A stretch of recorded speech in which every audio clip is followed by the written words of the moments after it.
there's an intro. Welcome to the Draft Professor, everybody. My name is Jim. I'm joined today by Matt, Raj, Steve, and Taylor. We are going to be discussing the tight ends. And ironically, I think this is only the second tight end podcast that this channel has done since December. So, Taylor, is Kenyon Sadiq your tight end one? And how big of a gap is it between Sadiq and who's ever next?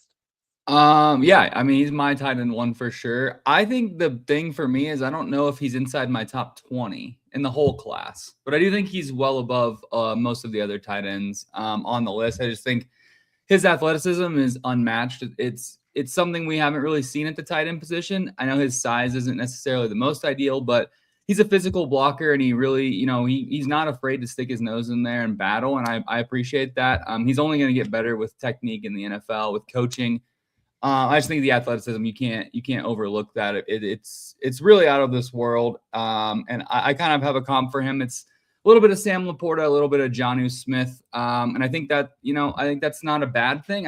I'm not sure I can get in the mindset of wanting to get that in the top 10.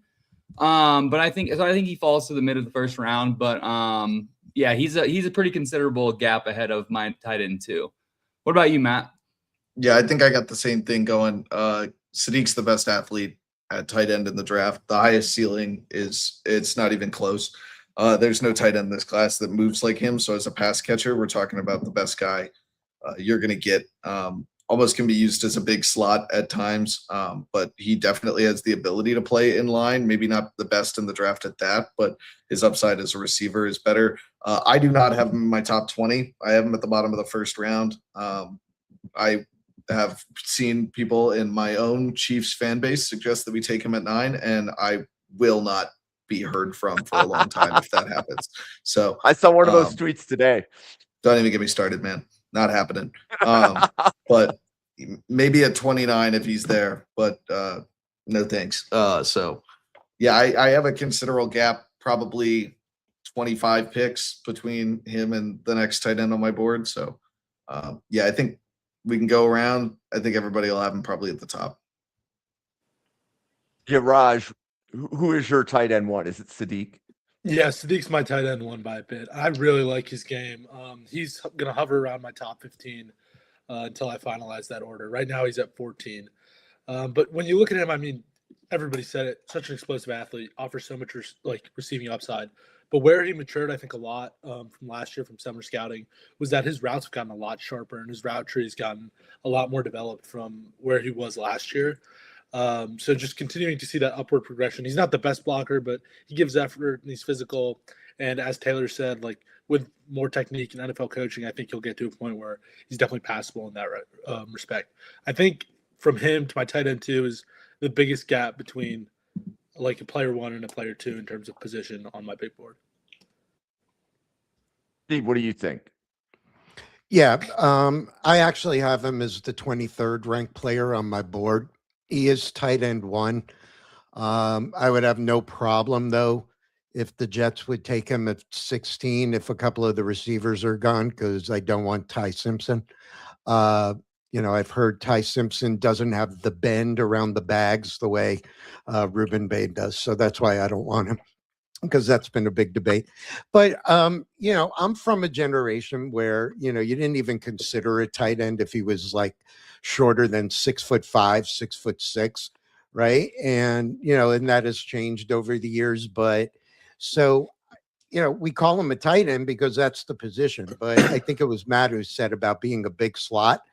And yeah, I don't care what you want to call him. He's just a weapon. He's a seam stretcher. Just let me throw him in a lineup against some man coverage and just watch him eat. So, but yeah, there is a tremendous gap that I have between Sadiq and next. I do not have any other tight end going until I guess it would be the 3rd round. Yeah, I'm there with you. Pretty big gap. Yeah. So does anybody have a small gap between their tight end 1 and their tight end 2? Or is it pretty much round 1, round 3? My closest guy is about 20 picks. Yeah, I think I have Eli Stowers, and he's my number 2 tight end, and I have him in round 2, late round 2. Okay. So Yeah, I Taylor, got what do you like about Stowers enough that you would draft him in round 2? Yeah, absolutely. I think that he is extremely savvy in his route running. I think he clears out space, especially in zone, and I think he works well and has a good feel for soft spots. I think he can get up the seam quickly. I mean, you saw him test his athleticism. I know we talked about Sadiq's being a freak athlete, but Eli Stowers is no slouch, right? And I think the big debate with him is whether or not he has a position in the NFL. I actually just think he is one of those guys that can come in and maybe work similarly to Trey McBride or Brock Bowers, where that's pretty much all they're going to do. They're not really going to be on the field for run blocking as much as some of these other tight ends. But as far as his athleticism goes, I like that he can get involved in the screen game as well. It's just a unique element to the tight end room that you don't really see. Again, kind of pointing him almost more towards a receiver in my mind, which I think is what he has to be in the NFL to have success. But I think his upside is athleticism. He's got the good size. He has production. So all of that kind of adding up, I have him as a second-ranked tight end. It's not necessarily my job to figure out how to deploy him as a weapon, but I think he is a weapon, and I think a smart NFL coach will figure out how to do that. I love So, Matt- guys who used to play quarterback, and Stowers was a 4-star quarterback coming out of high school. So that definitely shows up when he finds those soft spots of the zone. It definitely matters. 240 is mildly concerning to me for somebody who's 6'4". I'd like to see him put on a little more weight and improve as a blocker, but there's no doubt in his ability to be a receiver. He's the perfect like bailout, check down option, make play with the ball in your hand. So I like him a lot. My tight end 2 is Sam Roush from Stanford. I have him in my top 50. He's the only other tight end I have in my top 50. And I think a big part of that is, and maybe it doesn't make us all look good, but this draft is just not as good as years past. And I mean, very blunt with it. Like, this isn't a great draft as compared to the other ones. So players that may have had a 3rd or even 4th round grade last year are very likely going to go in the 2nd round this year. I think Sam Roush isn't one of those like light it up, become a superstar type of players. But if your team needs a tight end, Sam Roush is an NFL tight end. I guarantee you he's an NFL tight end. He's one of the safest picks that you're going to get in the draft. I mean, 6'6", 260. He's a straight up inline blocker. He is a really good leak out, make catch in space, get you a couple of yards, reliable hands, all the things that you look for in a tight end. And that's something that's so valuable at tight end, is just simply being consistent and being reliable for your quarterback, for your team in general. I think Sam Roush brings that. So again, I don't know that when you pick him, you're looking for him to be the focal point of your offense. But if you're a team that already, like maybe you're the Bengals and you already have 2 great wide receivers, Sam Roush just makes everybody on the offense better. Yeah, Roush I have down as my tight end 4, I think. Yeah. But don't you look at him and he just screams Stanford, right? With just how smart he is, and I mean, obviously a lot of people got turned on to him with the combine, but you look at his bloodlines, right? His dad was in the NFL. He knows what the pro game's all about. I think his pass protection is really good. I just see, JT posting in the comments that he's a mauling blocker. I agree with that. And you look, 0 pressures allowed, when he's up there, it's solid, but he's my 4. I'm going to dial it back and want your guys' take, because my tight end number 2 may surprise some of y'all, and I blame Taylor for this. I'll explain why in a minute. But my tight end 2 is Michael Trigg of Baylor. And like I said, I blame Taylor for that, because when he and I started this, I don't know, whatever it was, months ago, and Taylor, forced me to take another look and see something with Sawyer Robertson that I wasn't seeing, and just started watching. I know he's your guy too, Jim. And I just started watching, and man, those guys, he and Drake, peanut butter and jelly. But man, if he could just put it all together, I know that the pro day didn't go well. Looks like, there's an issue with the hamstring, but I just find him explosive off the line, and, just a dangerous dude after the catch. But Raj, who's your tight end 2? And also, what do you think about Michael Trigg? Yeah, it sounds like we're all going to have different tight end 2s. My tight end 2 is Max Clare, and it's pretty close between him and Stowers, but I really like Clare. I think he's really smart. I think he's just your classic lunch pail, meat and potatoes tight end, where he's going to be able to move the chains for you, haul in short passes, and that I think is a starter for a decade plus. And it's not a great tight end class, and I think I'll take that guy who, I feel he's still kind of developing as a blocker. He's a little small, but I feel like he offers some receiving upside, and he's at least a passable blocker to the point where a team's going to be able to start him, and he'll be a good starter for a decade for a team. But Michael Trigg I like as well. He's down at my tight end 5. But I still like him. He's a good blocker. He moves the chains and he's a good athlete. So I agree with you. Some of the stuff I had with him was downfield separation. I think he was more inconsistent in that regard, and then he was a little light as well.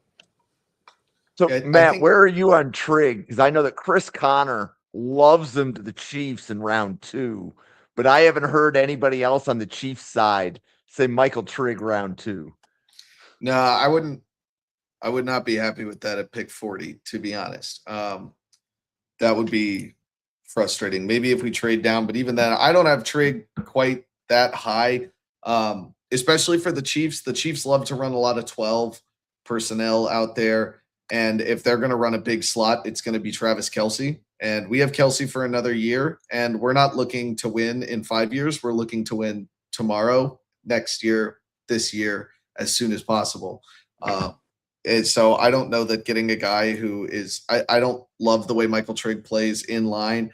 And if you're going to move him more outside, I've never once seen Andy Reid push a receiver 6'4" or bigger to make physical catches, because as great of a play caller as he is one stubborn man.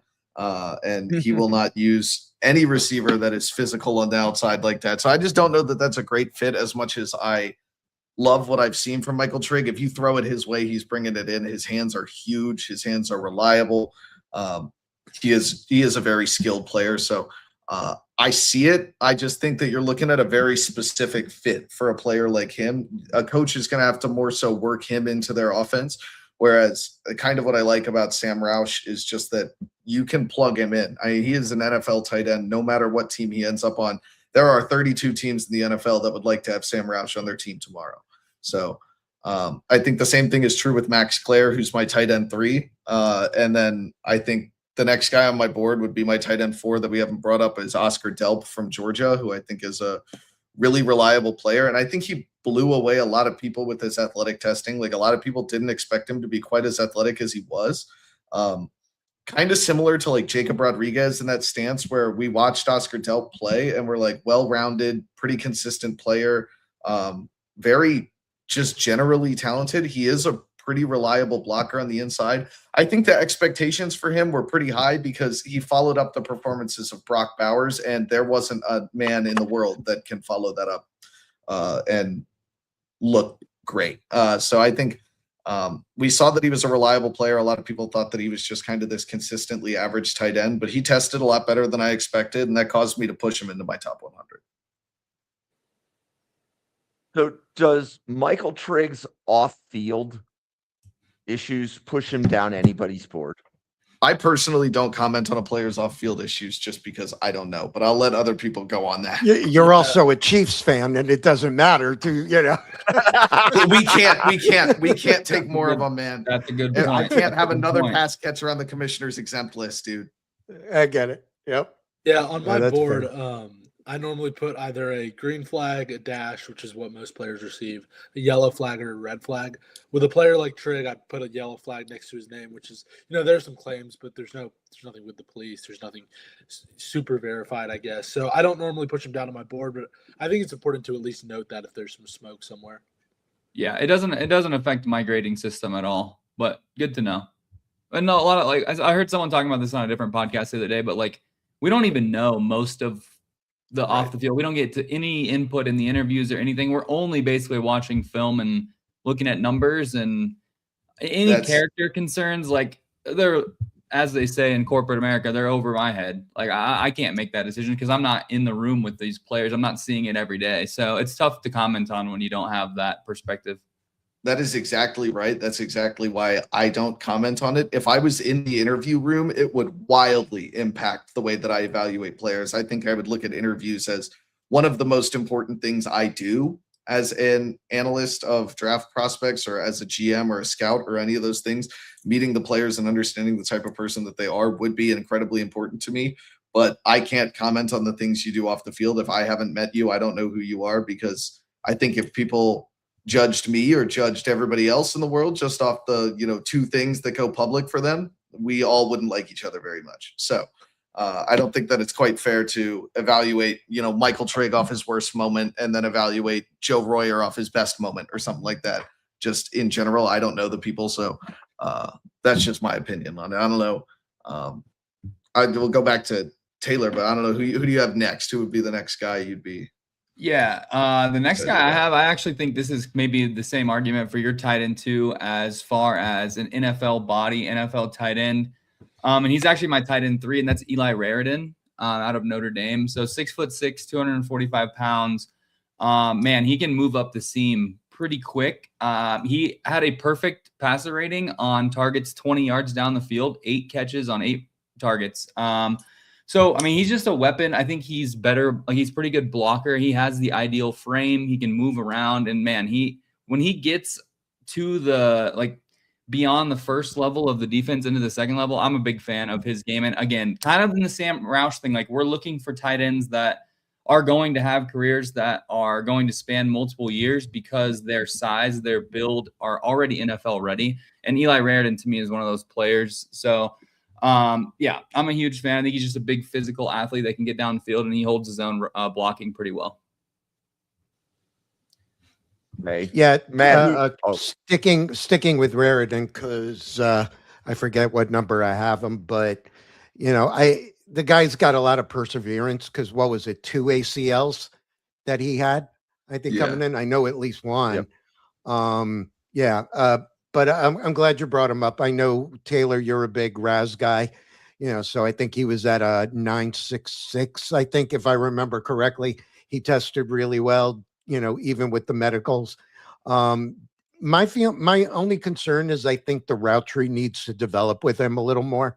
But at the same time, I'll think about the NC State game from 5-6 months ago. He just lit it up for over 100 yards. He had, gorgeous seam catch up there. But yeah, there was I just watched that game actually today. There was a back-to-back plays where he ate up about 75 yards just on his own, 2 catches in a row, same drive. And I know Michael Trigg has a moment like that too against my K-State Wildcats, but so I get it.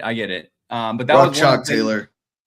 Yeah, you're the worst type of fan for me. I'm a Broncos fan and K-State. You're KU and Chiefs. Nah, we don't. Nah. I was glad to see St. John's won. That's all I'll say. That was painful, man. Eli Raridan, I like him a lot. I liked him a lot earlier in the year. I had him as the top 3 tight end on my board. And then he made me mad when he was listed on the Notre Dame website as 267 pounds. And then he came in at 345. I was like, that was a huge hit on my board for him to lose 22-pound difference compared to what I thought you were when I was watching you was somewhat important. I know guys slim down for the combine, so I imagine he's probably playing closer to 255, 260, which is a good weight for him. And like somebody in the chat said, this class is just loaded with tight end 2s. I think Raridan's one of those guys that comes in and is a great inline guy. Raj, I don't know what you got on him or who your next guy is, but that's yeah, I mean, I like Raridan. He got better. I watched 4 or 5 games of his. As you get deeper into the season, it felt like he was learning it more, getting better. This is his first season, I think, is a big time contributor. So I like him. I think, like you said, great tight end too. He's a guy I'd probably look at early day 3 on my board. But the next player on my board is Jack Andrews from Texas. He's my tight end 7. Same. Yeah, cool. So I like him a bit. I think, again, it's a similar archetype to what I was describing with Max Clare, where he's going to be a safety blanket underneath, just check down threat. He had really good chemistry with Manning, and when Manning was getting in funks, I think he was actually sort of pulling them out. You could see when either, I don't know what was going on with Arch Manning this year, but early in the season, he was kind of missing a lot of throws, and he would hit 2 or 3 underneath to Andrews, and they were on the same page pretty consistently. So he's not an exceptional athlete or blocker, but I think that's a guy who he's going to just get you 3 yards if you need it on 3rd and 2. Yeah, one thing for sure is, I mentioned when we were talking Sadiq about man coverage, is any of these guys better at identifying soft spots in zone than injuries? I think that's where he just knows how to live. But yeah, good ask. That was Taylor, all over what do you have his, on? Go ahead. I'm sorry. that was all over his film at Cal, where he was Fernando Mendoza's best friend. I mean, those two were really played well together, and that's kind of where I liked Endries the most. He was pretty reliable at Texas, but man, at Cal was where he really showed up for me. I almost wanted to see him take a bigger step up at Texas, and they didn't get him involved enough. No, they didn't. When we did summer scouting, I actually had Jack Endries as my tight end 1 early in the process because of how good he was at Cal and anticipating that next step. Like to Matt's point, like I thought if he took that next step, I mean, he was in the conversation up there with Sadiq. And Sadiq had some question marks heading into the season because he hadn't really played. I mean, he hurdled a guy in the college football playoff, but up until that point, he had barely done anything. So I'm a big fan of Endries. He ended as my tight end 8, but in that same realm as some of the guys. I think you guys had him as tight end 7. But yeah, he was a huge volume guy for Cal with Mendoza. And I think it's interesting. He plays about 50-50 outside versus inside. But there's some tape from Cal where he was manhandling Ruben Bain one-on-one in pass pro. And I was like, well, that's kind of impressive. And then, yeah, you guys mentioned the zone stuff. I don't know if there's a tight end that's better at it than Jack Endries. And he has better hands than most of the tight ends in this class too. So I think Endries will go early day 3. I think that's a good spot for him. I think we're going to see a huge run on tight ends from like pick 90 to 140. We might see 10 tight ends go or something crazy. Yeah, I can have a lot definitely of see that. grouped. Yeah. I have I have a early lot to of mid grouped day in that 3 range. grades on probably 15 guys, 16 guys. Yeah. Yep. Yep. And Taylor, I want to go back to something you said about the summer, because I think if there's any position where what we were saying in the summer and then what we know now that's different is the tight end group, right? Like, so most of the conversations about the tight end group over the summer was there was not a clear tight end 1, and it was a relatively weak class relative to the class that we had last year specifically. But to your point, there was a lot of conversation in the chat on this podcast about it's a strong tight end 2 class. And we saw a lot of guys like Raridan or Endries take a step up, and they're still in the conversation, right? Because I think we're going to we've already talked about at least 7 tight ends. And I don't think we're even halfway through the tight end class. So, Matt, who do you have next? I think this is where I start to kind of like lump a couple guys together. So I'm just gonna say the only 2 guys left that I have like early day 3, so like 4th round ish on, would be Dallin Bentley from Utah, who I thought at the Senior Bowl. There's somebody in our chat, I don't know exactly who it was, but we created the Dallin Bentley fan club apparently. So I really like him a lot. The way that one of his catches at the Senior Bowl, I was like, I don't know that many guys who are 260 can climb the ladder quite like that. Reliable hands. I don't know why he didn't play as much last year, which was an odd thing to me. Brent Kufi played over him. Wait, you're talking about you're talking about Dallin Bentley. Never mind. But Carson Ryan was at Utah. Yeah. Brent Kuthi also played over him, who was, needed to go get a job as an insurance agent or something at some point there, because he was on campus for way too long. But Dallin Bentley was sitting behind him. He was a big JUCO guy. Utah has a really good history of developing these JUCO type of players, and Bentley was one of the better receivers in the nation as a tight end. And then the other guy I wanted to mention was Joe Royer, who is the only other guy I have left. Royer's my tight end 6, another just really reliable, find gaps, make catches, average blocker, tight end 2. You just throw him out there in 12 personnel and be comfortable with having him on the field. Isn't it interesting? We got guys like Dallin Bentley and Joe Royer, even throw in Justin Jolly or Jolie, whatever. You know, these guys all seem to be very polarizing, right? Yeah. It seems that within the draft community, not just the draft professors, guys that are, you know, absolutely love them or absolutely refuse to talk about them. Right. It just seems, but I'm glad you brought up Bentley and Raj. I want your take on him next, but I mean, a 0% drop rate, right? You know, he lacks a little bit of burst, but you know, we're talking a 1-year sample. I mean, the Las Vegas Bowl, the Cal Poly game. I mean, these were awesome. You know, Raj, do you have any thoughts on, you know, Royer or Bentley? Yeah, I haven't done a ton of Bentley film yet, so that's something he's on my list. But I do like Royer.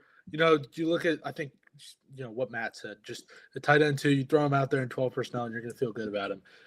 He's not separating at a super high level, but he is a decent athlete. I think he rounds off the routes a little bit, but you know, good in the open field. Just a solid presence, I guess, in the tight end room. But one guy I'll throw out that we haven't talked about is Brett Norfleet, who's probably going to be a borderline top 10 tight end for me. He's a big guy. He's like 6'6", 6'7". And I like him a lot for, I think, where he's going to end up being drafted. He's, you know, Is huge. he 2020? Yeah. Is he this class Yep. or next? I think he I returned. thought he next year. returned. He returned to Yeah, school. I thought. think yeah. Did he return? Okay, that's my fault. Yeah. Guys. Sorry about that. No worries. It's okay. That's We all right. No, it's like we're- once a we're podcast already- we have something like that come up. I've heard that about Wendell Moe Jr. probably 4 times now. Yes. Yes. All right, well, I'm And taking actually, off the my reason words. that I knew that Norfleet returned to school is I was preparing the summer scouting list, and he was on it. And I was like, okay, well, that's a must watch because there were several that had Norfleet as a top 10 tight end entering this season. Right. Yeah. So Yeah. trying to like be able to decipher out of all of these tight ends in college football who's on the must watch list. But I also don't carry know on, why Raj. he went back to Raj's point that he's a skilled tight end. I think he would have gone higher than. Yeah, I did. Well, did Well, realize not to he get went ahead of back the to summer me. scouting, but I mean, going into it, you know, to drop a little hint for when we start doing it. Right now, he's going to be my tight end too for the summer. I have him behind, you know, the Oregon dude, who I think will light it up. But anyway, staying with 2026. But you're missing the Georgia guy. No, I'm not. No, I'm not. We'll get there. We got all summer long. Yeah, we Yeah. have all summer We'll- to be going. We'll through talk that. about him But- eventually. Yeah. But Steve, who's the next tight end on your board? I've actually been going out of order. So yeah, let's see who's next. But I think I brought him up. I touched on it before going to Raj. But yeah, I do want to throw some out there. He's not in my top 10, but I have like Justin Jolie of NC State. You know, typical size, 6'4", I think 250. You know, obviously everybody knows he was the MVP of the Senior Bowl where, you know, he really showcased what he can do in the red zone. The testing obviously was not exactly great. But, you know, I just think he's another guy you're going to put on the field and he's going to be a red zone weapon. I think somebody tweeted it out today. I don't think it was you, Matt, but they're like, I think he's going in for a visit with the Chiefs. And somebody said, oh man, maybe take him in the 4th or 5th round and let him learn behind Travis for a year. But, you know, he had a great game back in October against Pitt, 6 catches, couple of touchdowns, over 100 yards. He won the Mackey Award. It's tight end of the week. You know, good game against Florida State. I mean, I think the 5 of us could have had a good game against Florida State. But regardless, Taylor, what you got on Jolie? I have him just outside my top 10. My biggest issue for him is that, you know, he's just kind of overall, like he's more of a passive lead blocker. Like I'd like to see him be a little bit more decisive in his lead blocking and run blocking specifically. But he is a really good receiver. I just think he measured in at the combine. I know he said 6'4", 250, but he measured in at 6'3", 241. So that's just a little bit undersized on the tight end there for me. personally, but he really can line up all over. He's going to have to line up in the slot in the NFL. He's pretty good at getting vertical, has good hands. But again, to your point, obviously was the MVP of whatever bowl game you said, which definitely matters. I'm joking. But the point is, he did well in the postseason stuff. So I think he's an interesting guy. He's just someone that I don't foresee having in the top 10 because he's not someone that's going to be on the field, consistently. So, yeah. Brian down there just brought tears to my eyes talking about Jody Fortson. What could have been. I loved that guy. I watched Jody Fortson blow out his Achilles live in person against the Commanders, I think, or the Jaguars. So frustrating. Loved that guy. One of the tight ends that I want to talk about, because I wonder how polarizing he is. We're talking about some of the best tight end twos or blocking tight ends in this class. When I wrote about Cody Hardy from NC State, who is Justin Jolie's teammate, I opened up that with, quote, I want to be crystal clear. Cody Hardy is the single best blocking tight end in this class, because having Cody Hardy on the field is like having a sixth offensive lineman. I mean, he just moved people all year for NC State, was a huge blocker. Well, wasn't the best receiver. Nobody that's 270 pounds is. He kind of reminds me of Jack Hawes from last year, where, the 270 tight end that went to the Bills and is just a reliable tight end too for the Bills, but they throw him out there and it's a huge advantage in the run game. It's really hard to prepare for the type of plays you're going to run out there when you have a guy like that on the field. So Cody Hardy is somebody that I like to mention, just as he's going to go earlier than you think for a team that just wants another guy that they can throw on the field to be a big time blocker, but also has the potential to catch some passes. Yeah, I have a good Jackson Hawes stat if you want it. You ready? Yeah. All right. I'm ready for it. Since 2018, there's only 7 tight ends that have had a run blocking grade of 75 or more, a missed tackle rate of 8%, and a yards after catch per reception rating of at least 7.5. Carson Ryan is one of those 7 tight ends, along with Mark Andrews, Jackson Hawes, Darnell Washington, Kenyon Sadiq, Dawson Knox, and Harold Fannin Jr. That is good company to be in for Carson Ryan, who is my tight end 10.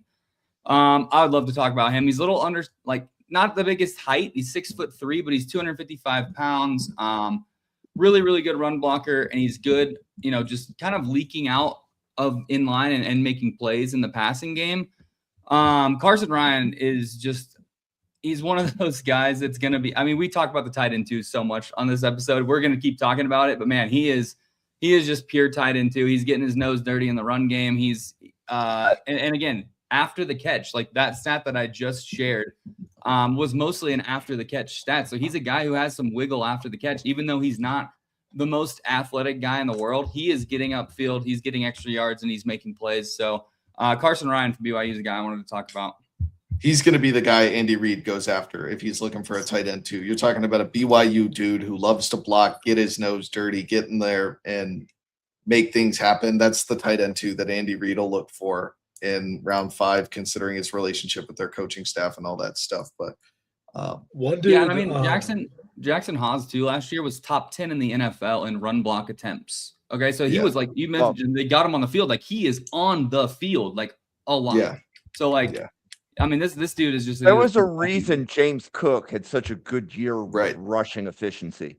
Right, that's not just Spencer Brown and Deion Dawkins. Jackson Hawes had a tremendous amount to do with that. Absolutely. Yeah, that's exactly what I talk about when I talk about Cody Hardy, saying that's exactly what he'll bring to an NFL team, is that style of play where you don't get any of the recognition, but you result in a lot of the results. Yeah, so nobody's mentioned Daquan Wright from Ole Miss. Raj, where do you have Daquan Wright? Yeah, Daquan Wright. I was just saying, we're talking about so many of these blocking guys. How about a little bit of the opposite of that? Daquan Wright, I think, could really be a matchup problem in the NFL on, some downs. He's a fast guy. He's great after the catch. I think he's the best yards after catch tight end in the class, probably second to Kenyon Sadiq. But you look at him he can't block all that well, but he's lining up all over the field. He's running pretty elementary routes, but he's doing it really well. There are a lot of guys when Ole Miss was playing him, they just couldn't really cover him with 255. He's running up the field so fast. He's stretching the field vertically. Yeah, that's a guy I like. He's going to be around my tight end 10 when I finish out the class. Jim, the reason why that Wright didn't have enough production is because of our guy, Dazon Stribling, wide receiver. Well, and they had a quarterback issue and they switched head coaches, and that's not going to do favors for either Stribling or Wright. And Lane Kiffin himself does not do favors for just about any of his players as far as NFL scouting goes, because his offenses make it really difficult to evaluate what a player will do in the NFL because of how wildly different his offenses are compared to the NFL. I mean, was a huge part of like the gripe around Jackson Dart last year. It was the reason why Matt Corral wasn't even considered up at the high ends of the draft. And we see it with the receivers all the time. We see it with their running backs. We see it, all that good stuff. Ole Miss is one of those schools that like you go to if you want to win a good bit of college football games and then blow it in the playoffs or maybe upset somebody. But they're not going to getting you to the league. Playing for Lane Kiffin is a tough way to go about it. Yeah, I mean, he was running a lot of elementary routes at Ole Miss, but maybe he's a great route runner. Like, I don't think we really know all that well. So, he's a guy, I know that he's fast. I know that he can make guys miss in the open field, and he's hard to bring down. So maybe he is a great route runner. My only knock on him, and I don't even want to call it a knock, is just the contested catch. Otherwise, I mean, he's certainly got enough functional strength. I love the multi-sport athletes, especially tight ends that have played basketball. But he only did the contested catches so much. I mean, Lane Kiffin runs so much of like a one read offense where it's like hit your out route, hit your in route, or move on and run. Like, so it not a ton of opportunity for that either, which is part of what I mean when it's just tough to evaluate those types of guys. Ryan, we were talking about Ole Miss. We're talking about Ole Miss, man. Yeah, Ryan, that was hysterical. Okay, so here's a wild question. Does anybody have a Michigan tight end in their top 15? So, Steve, which Michigan tight end do you have in your top 15? So we're going to turn it over to the German import known as Marlon Klein. We actually, I think I remember that we started talking about him probably in summer scouting. EJ is always great about coming up with the summer list and everything. But, so before I'm talking about like Sadiq Size and some of these other guys, I mean, Marlon Klein, that to me is a good old school tight end, right? 6'6". Started with the Cologne Crocodiles in Germany. And then he moved to, what was the name of the school in Georgia? I can't remember it off the top for high school. Anyway, his strength is certainly in my eyes is just an elite blocker. Team captain, honorable mention in the Big Ten. Certainly stepped up when the Bears took Colston Loveland. Not very experienced, obviously, right, in terms of American football. Didn't have a lot of production, but he's put together some good games. So I think he is 13 or 14 for me, but I'm glad you brought it up. Taylor, what do you got on Klein? I have him at 18, and I remember we looked at him earlier in the year, and I just watched him. I mean, I think the growth is there. But the growth is like here. So like I have him as like one of my highest upside players, but that in my model, that didn't necessarily translate to a top 15 tight end in the class. I have him. I got to ask you, is that a shin angle that we just saw? I don't know. Wherever this is on the point, he can go here, but he's only here right now. So I think that's my thing for him. My biggest thing was like in the receiving game, if he's not seeing it directly face to face, like he really struggles with it. So whether he's going out or even in, like he's good up the seam and he's good on kind of like curl routes or whatever in the middle of the field. If he's not looking directly at the quarterback, it's tough for him sometimes. And that was really my one note on him. But I like his upside. I just don't know necessarily, where that translates. Maybe in the 5th round, someone wants to take a swing on him. I'm totally fine with that. Okay. So does anybody have Max Bredesen from Michigan in their top 20? I So I he had would be Klein. a Fullback. I have him as a fullback, and I had Klein slotted at 15 on the dot. So Got it. So Max Bredesen, you get a shout out, probably a fullback. But Buffalo, we have our eye on fullbacks. We have one that we like a little bit more than Bredesen. Riley Nowakowski. Yes, Yeah. yes, from Indiana. Yeah.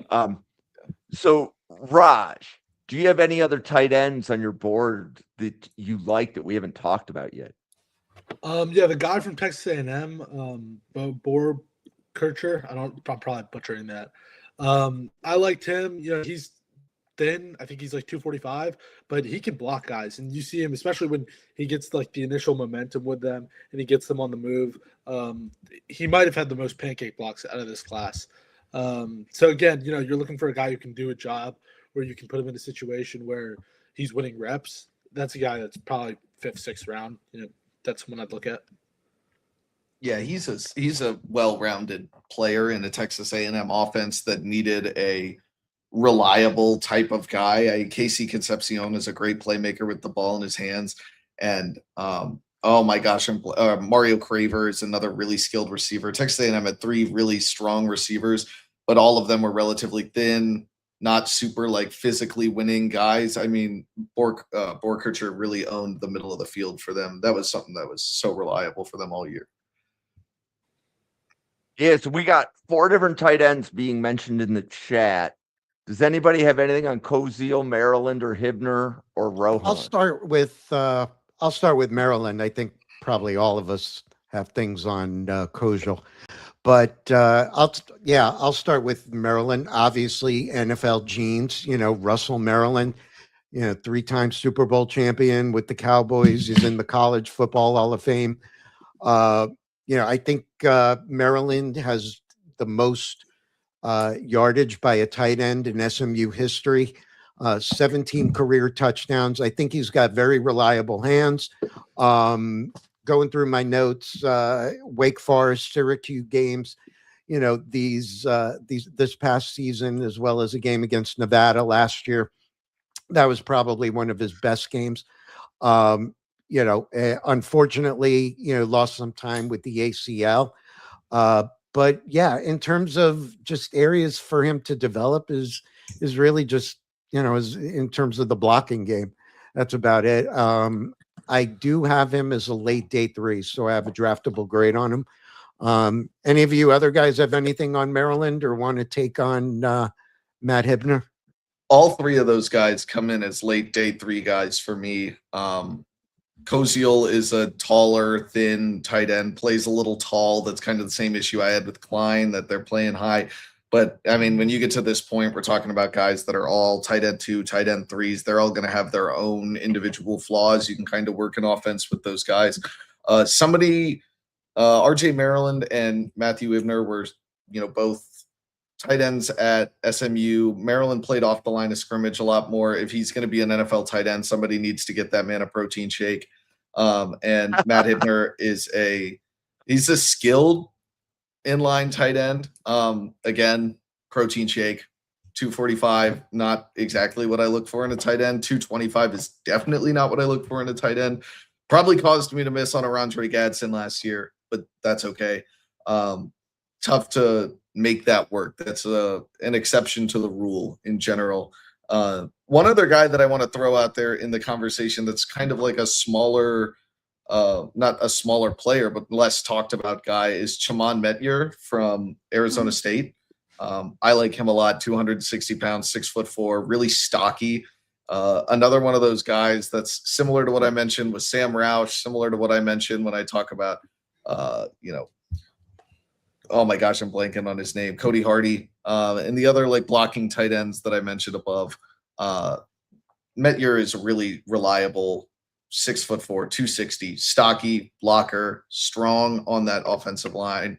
And when he plays in line, you can run pretty much your entire offensive playbook with a guy like that. Yep. I have how do you pronounce it? Metier?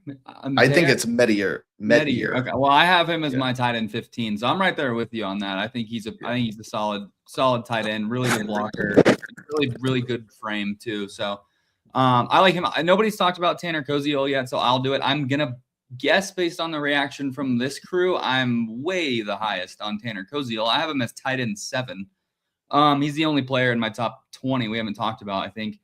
But he has just such a good frame. I actually think this would be a perfect replacement. And correct me if I'm wrong, Matt, but if I'm a Broncos fan, I would hate him to go to Kansas City because that to me is such an ideal replacement for Kelsey. I think Kelsey's much better run blocker. Koziol can't run block hardly at all, but I like what he can do from a size perspective.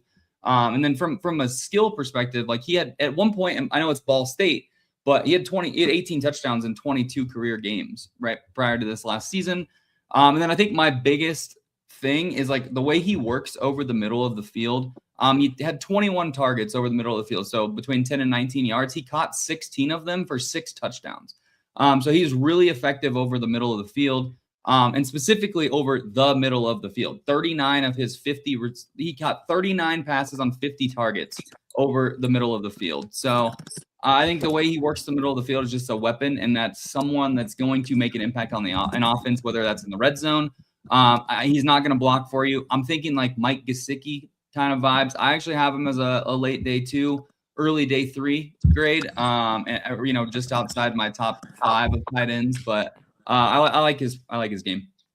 I only have a tough time with him to the Chiefs because of his tweener kind of size and play style. He's like has the size that you want for a blocking tight end at 6'6" with plenty of length, and then he plays like he's 6'3". I want to see you throw around 6'6". Like he's moving like he's a big slot, but he's too big to be a big slot in the NFL, which is kind of just like I think at least for Andy Reid's type of offense, that's a tough sell. Yeah. Oh, I get that. So wait, okay. So then from a scheme fit perspective, we've talked about almost 20 players. For you, that of all these teams, of all of our fandoms, right? Either the Chiefs or the Broncos probably need a tight end the most. What is your best landing spot to Kansas City and why? I would love Max Clare if he falls into the 3rd round or something like that. I don't think he gets there. I think when you get lower in the draft, Jack Endries is like, Travis Kelce light, 0, no calories, because of just the way that, Travis Kelce has made a living off of owning zone coverage, just sitting between linebackers and tight ends, or not tight ends, corners, safeties, and just not running the route that he's assigned and just sitting in a gap. I think that, Jack Endries brings just that to a team. He's not going to be the run blocker. He's not going to be as skilled with the ball in his hands, but I think that's like I don't see the Chiefs spending one of their top 50 picks on a tight end. I just don't think it happens. I don't even know that they spend a 3rd round pick on a tight end. So I think you're looking at Jack Endries in that area. They still have Noah Gray on the roster, who Chiefs fans seem to despise for whatever reason. I'm not quite that against Noah Gray, but I think you look at him and a couple of other guys in that area. I kind of scroll down. There's nobody that I really love for the Chiefs. I think it's more of a matter of who falls, because one of these guys is going to get lower than they should be. Yeah. And one of the things that should be reminded for anybody watching this is that tight end is not a fantasy football position. It's an NFL position. And it is one of the slowest positions to develop, possibly with the only other position being quarterback that takes longer. So one of the reasons, like, we can talk about 20 tight ends, most of which are going to go in day 3, is that's how NFL teams get built. If you're a day 1 or a day 2 tight end, you're doing something very special in the passing game, right? If you're just a blocker, maybe you go towards the back half of round 3. If you're just going to be that Dawson Knox type tight end that only gets 25 catches but blocks his ass off. So I think most of these tight ends, I think we talked about it earlier, that there's going to be a run on tight ends from probably 90 to 140. It's going to be late round 3, round 4, round 5. You're going to see a lot of these guys come off the board Because if a team needs to fill a roster spot at tight end, they'll Yeah. do it on day 3, and then the player gets 3 years. I'll Yeah. throw one thing out there. Taylor, Joe Royer is the other guy that I would mention. Cincinnati one would be Travis Kelce. Make him quite happy to see another Cincinnati tight end. And I think he'd work well with them. Yeah. But Taylor, that's- who's your dream for Denver? Well, on my board, I have Raritan and Roush 3-4, and I just think a tight end with that kind of size is the piece that we're kind of missing right now. I know we've re-signed Adam Troutman, but he's not the best blocker in the world. He's all right, despite what Adam Schefter may say, or whoever put out that contract that we got, right? But then we have Evan Ingram, who's pushing 30 and obviously is not in that role. So we really took a shot on Caleb Lohner from Utah a couple years ago, 6'7" tight end who might get some play, but we had to sign Mercedes Lewis in the middle of last season. He's 41, he was 41 years old. We got to go in some younger direction at tight end. And I think for me, I want to get one of these big bodied receivers that can work the middle of the field. Just help Bo Nix out. And so I would say Raritan and Roush. And then if I have to pick a later guy, I like Metier as well. And then I wouldn't mind taking a swing on Marlon Klein. I just think the Broncos will use significant draft capital. I think we have a couple picks in the 4th round now. So I wouldn't be surprised to see him use a 4th rounder on a tight end. If you guys land Sam Roush and I watch him get upfield and pancake the living crap out of Alohi Gilman, I might cry. That's a dream. That's a dream. Raj, do you have a tight end that you think would fit within Washington, like either late? Like, I don't know what the roster need is, but is there a tight end that you like? Yeah, the room right now is pretty solid. We signed Chigakonkwo, who, I think is a viable starter, and then you have John Bates behind him, who's an excellent blocker, and the team likes him. And then Ben Sinnott, we just drafted a couple years ago with some pretty high capital. So I would be surprised to see them go tight end. I don't really know what David Blough's system is going to look like, so I can't even really speculate about who would fit into that. But I mean, there's a lot of these guys on the board where any team would benefit from having them in the tight end room, because we've talked about how reliable they are and the way that they can block, and they do offer some value to every team.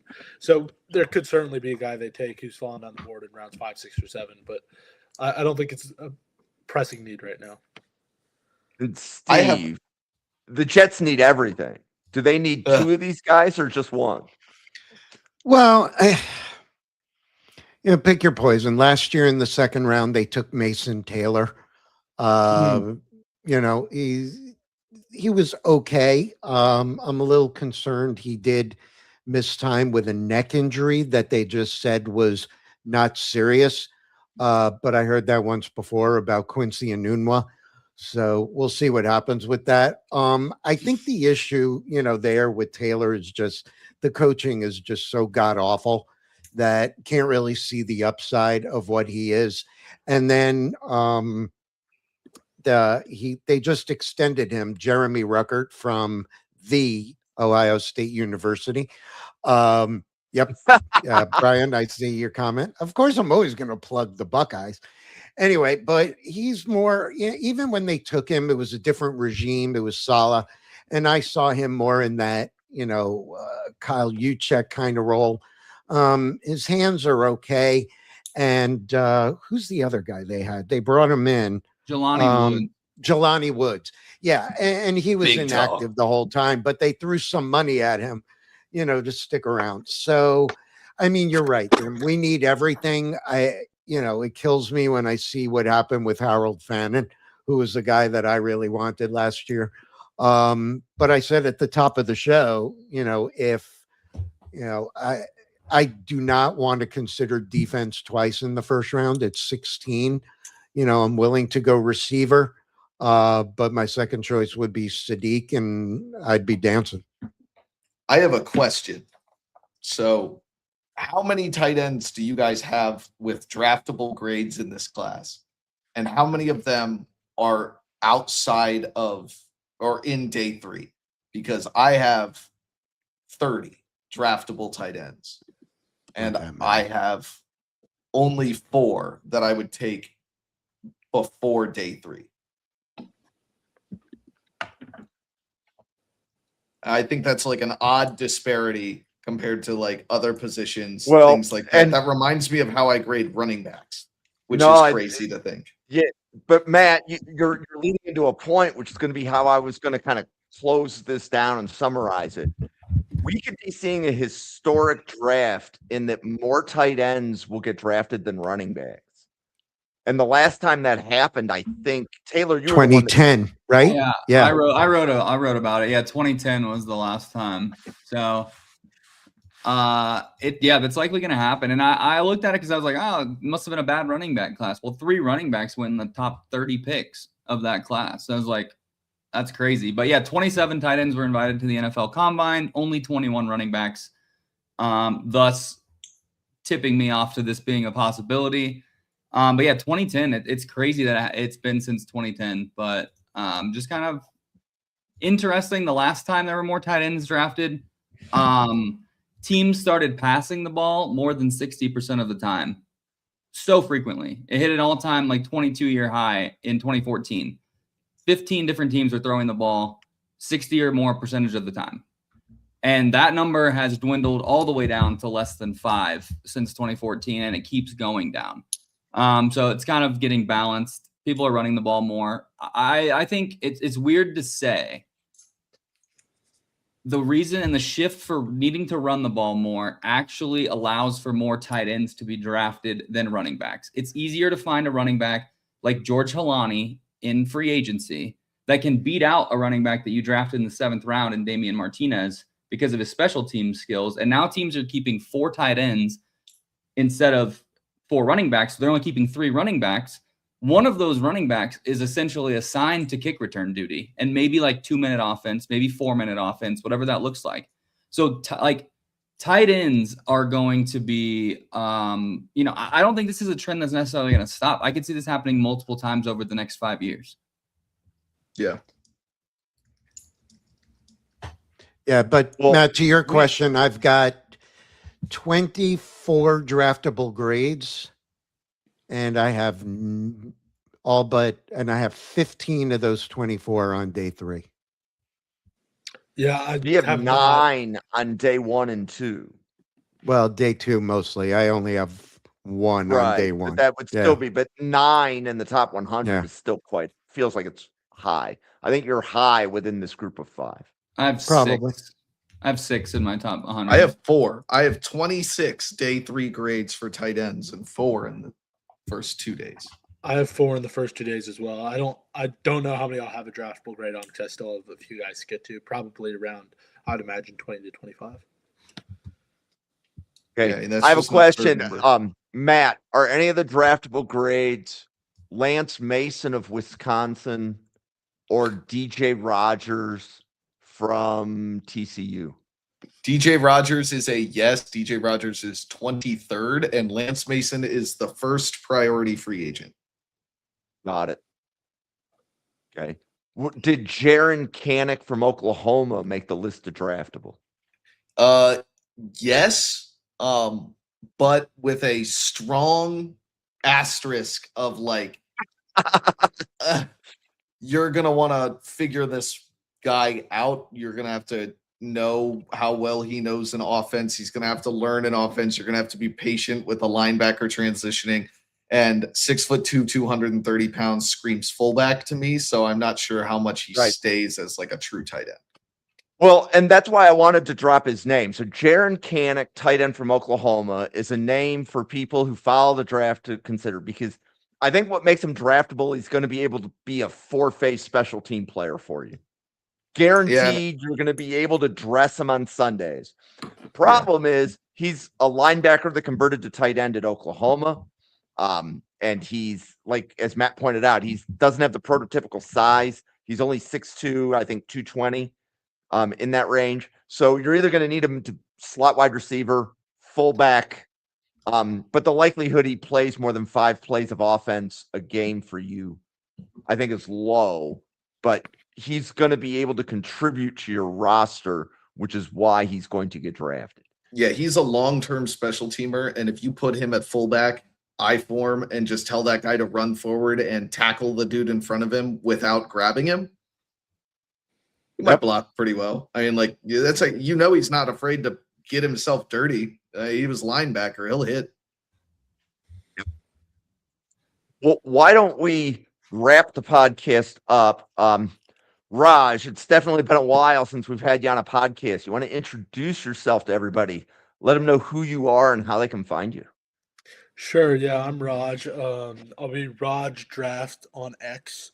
So you can go follow me there. I do NFL and NBA draft content. I'm a Commanders and Grizzlies fan. So yeah. Matt. Yeah, Chabot Sports. That's my last name. Chabot with a T at the end and a CH in the beginning. I hope you can figure out the BO in the middle. And that's about it. Chabot Sports, where you're going to find me. I'm at Arrowhead Addict. I do some podcasting there pretty rarely, but for the most part, I write articles.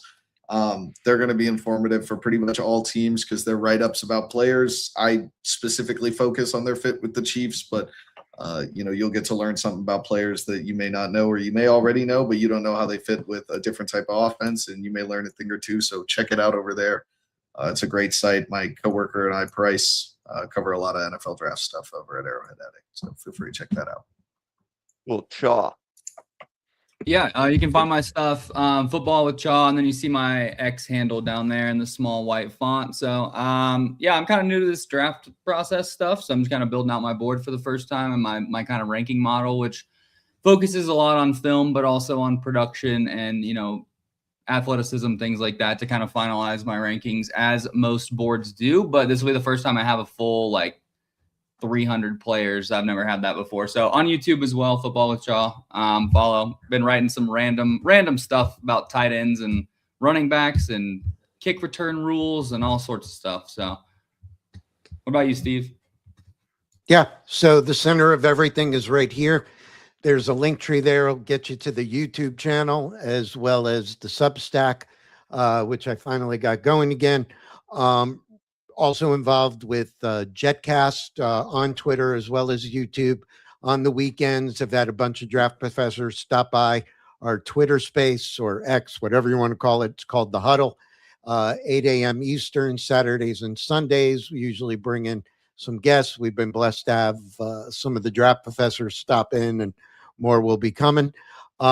Just a few other plugs. I'll be back here tomorrow night right around this time, I believe, with Matt. We'll be covering the Friday night draft professor 3-round mock. So, what better way to spend your Friday night, but, cuddled up with Jim, Matt, and I, and, 32 GMs. And then coming up 2 weeks from tonight, not to steal your thunder, Jim, but it's a big night. Epic Mock 26 kicks off. Hashtag Epic Mock 26.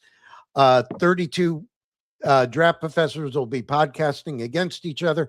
I will be running the war room for the Jets on my channel at Steve_NFL, and can't wait, man. Can't wait. Yeah, if you tune in tomorrow on Friday and watch Steve and I cover the draft professor mock draft, you have the potential of seeing Matt have a brain hemorrhage if somebody takes the Chiefs offensive tackle in the first round. So feel free to come enjoy that. I just had this conversation today with my dad because we were talking about that, and I was like, I don't think they're going to go tackle. I don't think Jalen Moore is as bad as everyone thought, and they were so injured last year. I'm actually scared they're going to go tackle, and I think they shouldn't, and I am terrified that they will. All right, well, let me ask you this real quick, Matt, because I asked my dad this too. What if all the top 3 edge rushers are gone, and let's just say Carnell Tate goes to the Browns or something, and Caleb Downs is off the board? Like, what, like in this scenario, what are you going to do at 9? Because I know you want literally edge. If anybody offers us a bag of Doritos, we trade down. That would make sense, but no one's trying to leap the Bills or the Bengals because their pick is going to be messed up anyway, most likely. I'll take anything. 6th round pick, half a tank of gas. I don't care. Yeah, but you agree with me? Then that's worst case scenario, right? That is absolute worst case scenario. Caleb Downs, no edge rushers and no receiver is a terrifying scenario. Yeah, if Carnell Tate's off the board, They can get Mansour Delane or Jermod McCoy there. True. You ever seen a grown man cry, Jim? Well, Matt knows how I feel about when you trade away a player and then you just go and reinvest in the same position, but Oh, at you a have no higher idea. pick. You have no idea. the I- things that I have a I will. real I will go problem with that. unhinged on the internet if we draft a corner with that pick. Oh, I'm here for it. I want to take a few minutes and just thank first Raj, Matt, Steve, and Taylor for being here. We can't put this content out without them. I do also want to announce 3 different mock drafts the draft professors are doing. Steve mentioned Epic Mock 26, but we've got 2 that are going to happen before that. So starting on Saturday morning, we're going to do our first marathon mock. So a marathon mock is when one podcast does round 1, the next podcast does round 2, the next podcast does round 3, and by the time we get to Sunday night, they're going to do rounds 4 and 5. So we're going to do a marathon mock over the weekend. Then on Monday, we're just going to reset it back to 0, and the Monday podcast is going to do round 1. The Tuesday podcast is going to do round 2. One of the Wednesday podcasts does round 3. One of the Wednesday podcasts does round 4, which takes me to Thursday. Shaw, Matt, and Steve will be doing rounds 5 and 6 of that mock. And wherever we end. And then EJ picks up the draft. It is 9:00 and finishes it out through round 7. So the advantage of that is we're draft professors. Our boards are deep. You heard Shaw talk about 300. I could tell that Matt's got a deep board if he has 30 tight ends graded, right? Steve, very big board. He's been podcasting since September on the draft with us, as has Taylor, right? So draft professors have big boards. We will show them off to you if you follow the right podcast and find out who's got where in round 3 and who's going where in round 4. We're going to be talking about that for the next week. And then, as Steve pointed out, we have Epic Mock 26, which is 32 podcasters mock drafting against 32 podcasters. Every podcaster is going to be in their own feed, so you'll be able to hear why Steve made his picks. You'll be able to hear why Jerry Ostrowski made those picks for the Bills, right? And so you get to follow your favorite draft professors. You can go check out 33 different podcasts, all talking about the same players, and decide whose opinion you agree with or disagree with. That's what we do. So we do have another podcast that's coming up in 50 minutes. So EJ and company will be here for Raj, Matt, Steve, Taylor, myself, and the 85 podcasters. That's Draft Professor. Thank you so much for tuning in. The chat was awesome today, guys. Thank you so much for stopping by. We'll see you on a podcast in 50 minutes. Thank you, everybody.